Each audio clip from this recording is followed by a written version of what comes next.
একটি কাপড়ের টুকরো দিয়ে কি মূল্যায়ন করা যায় আপনি কতটুকু সম্মান পাবেন? হিস্টোরি যদি দেখে থাকি তাহলে কিন্তু এরকমই করা হতো। পুরোনো দিনে বিশেষ করে মেডিইভেল বা রেনেসান্স ইউরোপে রাজারা খুব ভয় পেত সাধারণ মানুষ তাদের মতো পোশাক পরে সমাজের লেয়ারগুলো যাতে নষ্ট না করে দেয়। আর এটা বন্ধ করার জন্য তারা বানানো সামচুয়ারি লস।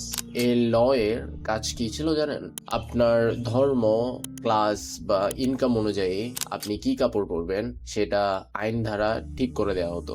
ভেলভেট, সিল্ক বা লাক্সারি পার্পেল ছিল সাধারণ মানুষের জন্য ইললিগেল। শুধু রাজকীয় বংশ বা এলিট ক্লাসের যারা রয়েছে তারাই এগুলো পরতে পারতো। কোনো সাধারণ মানুষ যদি এইসব কাপড় পরে রাস্তায় ঘুরতো বা কিনে ফেলতো তাকে সরাসরি অ্যারেস্ট বা ফাইন করা হতো। এই ল এর পারপোজ বা উদ্দেশ্য ছিল সমাজে কার কতটুকু ওয়ার্থ বা পাওয়ার আছে সেটা প্রুফ করা।